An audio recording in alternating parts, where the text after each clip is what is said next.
YouTube channel ఎలా నడుస్తుంది? బాగా నడుస్తుంది? లేదండి, షాప్ గోల్లో పడి యూట్యూబ్ ఆపేసాను, చాలా రోజులు అయింది. స్టార్టింగ్ లో మీ యూట్యూబ్ ఛానల్ కి ఎంతో తక్కువ మంది ఫాలోవర్స్ ఉండేవాళ్ళు. అలాగే ఈ మధ్య ఇష్యూ అయిన తర్వాత మంచి సబ్స్క్రైబర్ తో, మంచి వ్యూవర్షిప్ తో, అదే చాలా లక్షల సబ్స్క్రైబర్ తో, మంచి వ్యూవర్షిప్ తో వెళ్ళింది. మంచి సక్సెస్ అయినట్టుంది యూట్యూబ్ అంతా. రెవెన్యూ పరంగా వచ్చింది. నాకు స్టార్ట్ చేసిన 1 month లోనే 2 lakhs అంత వచ్చింది యూట్యూబ్ లో.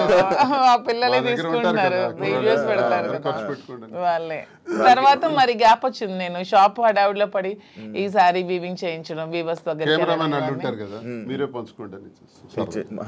యూట్యూబ్ ఛానల్ వాళ్ళకి ఇచ్చారు, బట్ మీరు లోపల కనబడతారు అంతే. అంతే. నాకు లోపల రెవెన్యూ కోసం కాదు, నాకు పబ్లిక్ తో ఇంటరాక్షన్ కావాలి, పీపుల్ నాకు దగ్గర అవ్వాలి. ఫేమింగ్ అంటే ఫేమ్, జనాల్లో ఫేమ్ అంటే ఒక అందరూ నన్ను గుర్తుపట్టాలి, ఈ ఫేమ్ పిచ్చి ఉందా? ఎందుకు ఉండదు? మీకు లేదా? మీకు లేదా? నాకు తెలియకుండా అడుగుతున్నా. ఎవరికైనా ఉంటుంది, మనిషి లక్షణమే అది, ఎవరికైనా ఉంటుంది. ఎందుకు ఉండదు? మనం గొప్పగా ఉండాలి, ఫేమ్ రావాలి, అందరూ మనం గుర్తుపట్టాలి. సినిమాలో నటించాలని కోరికలు ఉన్నాయి? సినిమాలో నటించాలని కోరిక కూడా ఉంది నాకు. ట్రై చేస్తున్నా. లేదు, ఇంతవరకు ఎప్పుడు ట్రై చేయలేదు, చూద్దాం ఎప్పుడైనా. సినిమా మీ ఇద్దరేనా? అలానే కాదు, నాకు మంచి అంటే విలన్ క్యారెక్టర్లు చేయాలని ఉంది, మంచి విలన్ రోల్స్. అలా సీరియల్స్ చూస్తారా? లేదు, సీరియల్స్ అలవాట్లేదు ఎంతవరకు. నేను ఎంతవరకు ఎప్పుడు ఒక సీరియల్ కూడా చూడలేదు. మీరు పంపిస్తారా సినిమా యాక్టింగ్ ఇంట్రెస్ట్? నాకు ఇంట్రెస్ట్, సినిమా తీసాం కదా ఇద్దరు, వాలంటీర్ అని ఒక సినిమా తీసి రిలీజ్ చేసాం. Okay okay. నాకు ఇంట్రెస్ట్ ఫీల్డ్, ఎందుకంటే చేయడానికి తప్పే ఉంది. అవన్నీ హాబీస్, అవి ఇంట్రెస్ట్, తప్పే లేదు. సార్ ఇది ఈ బొట్టు ఎందుకు సార్ ఇలా పెడతారు? ఇంత ఇది అమ్మవారి బొట్టు. ఓకే, అంటే మిమ్మల్ని ఎప్పుడు ఫ్రేమ్లో చూసినా బొట్టు అలా ఉంటూనే ఉంటుంది. అసలు నాకు తెలిసి హిందూ సాంప్రదాయ ప్రకారం ప్రతి ఒక్కరు కూడా బొట్టు పెట్టుకోవాలి. అది అబ్బాయిలైనా అమ్మాయిలు కానీ. మీ మధ్యన ట్రెండ్ ఫాలో అవుతూ మీరు పెట్టుకోరు. శ్రీనివాస్ గారు సాంప్రదాయం పాటిస్తూ పెట్టుకుంటారు. యాక్చువల్ గా మధుర మీనాక్షి అమ్మవారు బొట్టు ఎప్పుడు తెచ్చుకొని ఉంటాయి. సూట్ కేసులో కానీ, కారులో కానీ, ఎక్కడైనా బాక్సులు ఉంటాయి. ఎక్కడైనా సరే అది పెట్టే బయటకు వస్తాయి. ఇంక ఇంట్లో ఉన్నామన్నా జస్ట్ ఉంటుంది లైట్ గా. ఈ బిజినెస్ పెడుతున్నారు, అంత బాగుంది. మళ్ళీ పొలిటికల్ ఎంట్రీ ఏమైనా ఉందా? పొలిటికల్ గా వెళ్తారు? మళ్ళీ పొలిటికల్ ఎంట్రీ ఏంటి? మేము పాలిటిక్స్ లోనే ఉన్నాం, మళ్ళీ ఎంట్రీ ఏంటి? అదే, this is just short break అంతే. ఇప్పుడు నెక్స్ట్ మళ్ళీ శ్రీనివాస్ గారి fire, Madhuri fire, double fire తో వెళ్తాం పాలిటిక్స్ లోకి. జస్ట్ చిన్న బ్రేక్ తీసుకున్నాం అంతే. ఈ బ్రేక్ లో ఏమైనా దూరం అయిపోతారేమో? దేనికి దూరం అయిపోతాం? ఎవరికైనా మేము ప్రజలకు దగ్గరగా ఉన్నాం, ఎవరు మమ్మల్ని ప్రజల నుంచి దూరం చేయలేరు కదా. శ్రీనివాస్ గారు మాస్ బేస్డ్ లీడర్, తను మ్యాన్ ఆఫ్ మాసెస్ అన్నట్టు.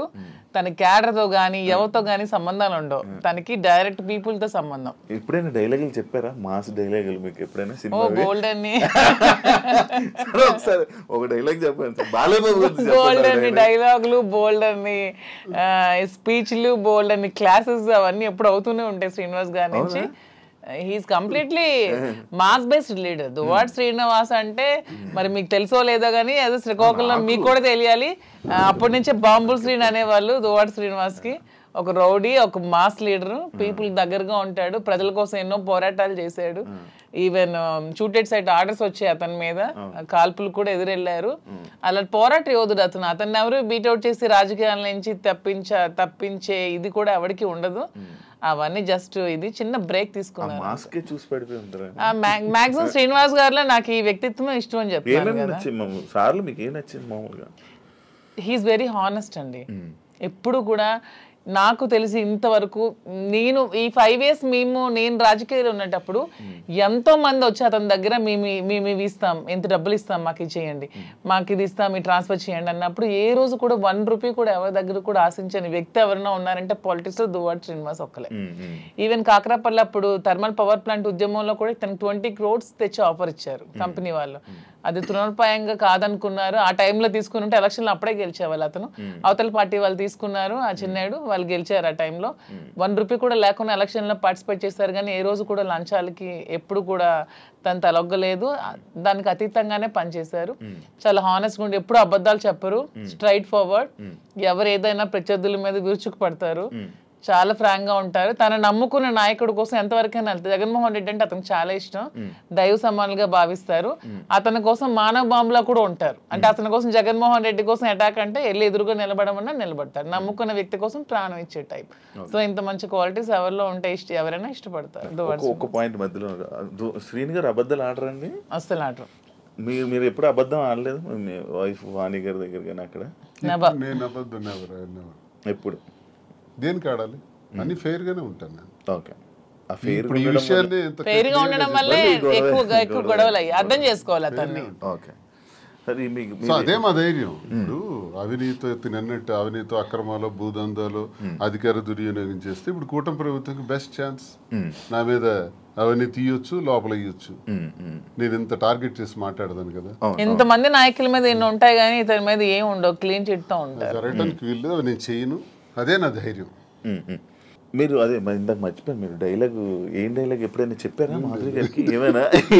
ఏమైనా ప్రపోజ్ చేసినప్పుడు కానీ లేకపోతే అప్పుడప్పుడు ఏమైనా చెప్తా ఉంటారు? న్యాచురల్ గా ఉంటుంది తప్ప డైలాగ్స్ ఇవన్నీ కావు. తనకి ఆ రకంగా నాలో ఉన్న క్వాలిటీస్ నచ్చుండొచ్చు, ఆమెలో ఉన్నటువంటి ప్రేమతత్వం నాకు నచ్చింది. అదే కదా నేను కోల్పోయాను, ఆమె దగ్గర అదే పొందాను. నా కోసం పాపం అన్యాయం అయిపోయింది, ఒంటరి అయిపోయింది, కన్నవారి అత్తవారి దగ్గర మాట పడింది, సమాజంలో చాలా మంది ఏకాకిం చేసేసినారు. ఈ పరిస్థితుల్లో ఏం చేయాలి? నా పిల్లలు బాగానే ఉన్నారు, భార్య అందరూ బాగానే ఉన్నారు, ఆస్తులు రాసేసాను. సో వదిలేద్దామా? మా కోసం త్యాగం చేసిన అమ్మాయికి మేమే రాజకీయాల్లో తీసుకొచ్చి విడిచిపెట్టేస్తే ఒకవేళ ఏదైనా జరిగితే మనసు చిన్నది చేసుకుంటే ఆ పాపం మాకు చుట్టదా? మరి అలా ఉండేటువంటి అమ్మాయికి భరోసాగా నేను నిలబడ్డాను. నిలబడి నేను త్యాగం నేను నిలబడటం గొప్పతనం కాదు, నాలాంటి వాడి కోసం ఆమె నిలబడటం గొప్పతనం. నా జీవితం అంతా కూడా కేసులు, గొడవలు, ఇబ్బందులు, శత్రువర్గాలు చాలా ఎక్కువ. పాలిటిక్స్ లో సొంత పార్టీలో కూడా నాకు శత్రువులు ఉన్నారు, సొంత పార్టీలో నా తీరు నచ్చని వాళ్ళు ఉన్నారు. నేను ముక్కుసూటిగా ఉంటాను కాబట్టి ఎవరికి నచ్చదు, నేను ఎవరికి ఖాతరు చేయను. నా వ్యక్తిగత జీవితం నా మైండ్లో ఏదనుకుంటే అదే చేస్తాను. ఇలాంటి విభిన్నమైన కోణాలు కలిగిన వ్యక్తితో తానెందుకు ఈ టార్చర్ భరించాలా? తందు త్యాగమా నా త్యాగమా?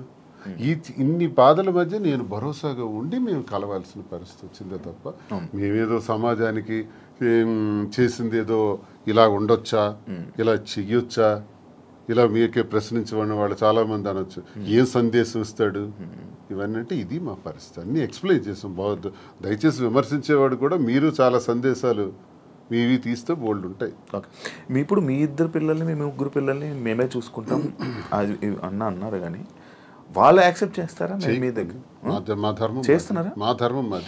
ఇప్పుడు చేసినా చేయకపోయినా వాళ్ళ పిల్లలు ఆల్రెడీ సెటిల్డ్ అండి. ఒక అమ్మాయి, ఇద్దరు అమ్మాయిలు డాక్టర్లు అయిపోయారు. ఒక అమ్మాయికి ఆల్రెడీ మ్యారేజ్ చేస్తారు, ఇంకో అమ్మాయికి మ్యారేజ్ ఉంది. అది కూడా వాణి గారు డబ్బులు అడిగారు, అది కూడా తను ఒప్పుకున్నారు. మ్యారేజ్ చేయడానికి మేము ఫైనాన్షియల్ గా ఇస్తామని చెప్పి అది కూడా ఒప్పుకున్నారు. దాని కూడా నాకు ఏ విధమైన ప్రాబ్లం కూడా లేదు.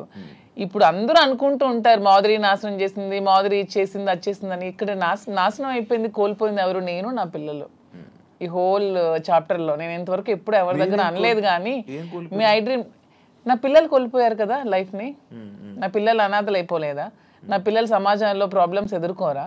వాణి already 58 years old, 60 years women. తనకి అన్ని సెటిల్ అయిపోయింది, ఫైనాన్షియల్ గా వెల్ సెటిల్డ్ అయిపోయింది. పిల్లలిద్దరిని పెళ్లిళ్ళు చేసుకుంది, పిల్లలిద్దరు డాక్టర్లు అయిపోయారు. నా పిల్లలు ఇంకా చిన్న 5 years 7 years పిల్లలే. సో ఇందులో కోల్పోయింది ఎవరు? నేను, నా పిల్లలు. అందరూ ఈజీగా అనేవచ్చు ఆస్తులు తీసుకుంది, అవి చేసుకుంది, ఇవి చేసుకుందని. కానీ హోల్ చాప్టర్లో నేను, నా పిల్లలు లాస్ అయ్యాం. ఇందులో లాస్ అయింది శ్రీనివాస్ గారు లాస్ అవ్వలేదు, వాళ్ళ వైఫ్ లాస్ అవ్వలేదు, వాళ్ళ పిల్లలు లాస్ అవ్వలేదు, నా ఫ్యామిలీ మా హస్బెండ్ వాళ్ళు లాస్ అవ్వలేదు. దీంట్లో నేను, నా పిల్లలు కోల్పోయాం మా జీవితాన్ని. సో ఇది ఎవరు ఏ విధంగా కామెంట్స్ చేసుకోవచ్చు, కానీ నేను ఓపెన్గా చెప్పాలంటే నా పిల్లలు లాస్ అయ్యారు. సో ఆ పిల్లలు నేను చాలా జాగ్రత్తగా తీసుకుంటూ వాళ్ళు ఉన్నతంగా చదివించుకుంటూ వాళ్ళు ఉన్నతమైన స్థానంలో పెట్టాలన్న ఆలోచనతోనే నేను ఇవన్నీ కష్టపడుతూ చేస్తున్నాను. దీన్ని ఎవరు ఏ విధంగా తీసుకున్నా ఐ డోంట్ కేర్. ఆయన పరువు లాస్ అయ్యారు అని అంటే ఎవరు?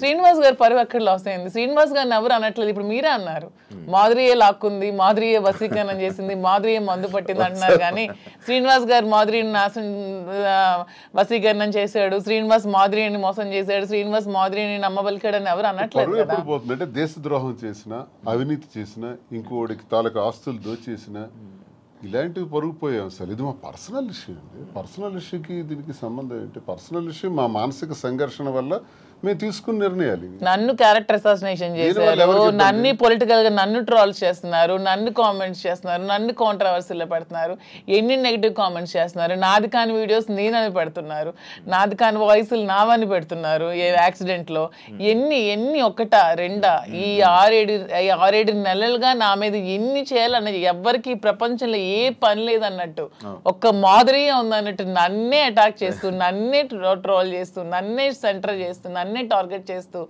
ఎంత చేయాలో అంత చేస్తున్నారు. నేను ఏ రోజు పోలీస్ స్టేషన్ మెట్లు ఎక్కానని నాకు తెలియదు, పోలీస్ స్టేషన్ చూసానని తెలియదు. ఈ పొలిటికల్ లైఫ్లోకి వచ్చాక, శ్రీనివాస్ గారి లైఫ్లోకి వచ్చాక స్టేషన్లకు తీసుకెళ్ళి కూర్చోబెట్టారు, ఎన్ని పెట్టారు. సో అన్ని కోల్పోయింది నేను, నా పిల్లలు లాస్ అయ్యాం దీంట్లో. వాణి చెప్పొచ్చు ఇంటర్వ్యూల ముందుకు వచ్చి, ఏం కోల్పోయింది చెప్పమనండి.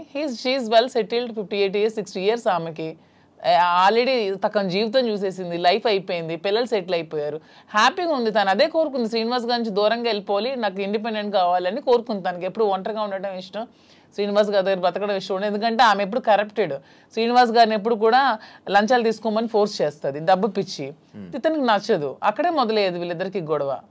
ఇతను ఎప్పుడు ఫోర్స్ చేసేది డబ్బులు తీసుకోండి. శ్రీనివాస్ గారు ఎప్పుడు అలాంటివి చేయరు. ఆమె ఎప్పుడు కరప్టెడ్, ఆమె ఎప్పుడు అది చేస్తుంది. శ్రీనివాస్ గారికి ప్రజా జీవితంలో ఉండడం ఇష్టం, ఆమెకి శ్రీనివాస్ గారిని ప్రజలను దూరం చేసి ఆ పదవుల్ని వాణి పొందడం ఇష్టం. ఇవన్నీ కుదరకాలు విడిపోయి ఆమె సెటిల్ అయింది, హ్యాపీగా డైవర్స్ కావాలని. సో ఇక్కడ కోల్పోయింది నేను, నా పిల్లలు మాత్రమే. ఇప్పుడు మీ పిల్లలు మీ దగ్గర ఉన్నారా? నా దగ్గర ఉన్నారు, మీతోనే ఉంటున్నారు.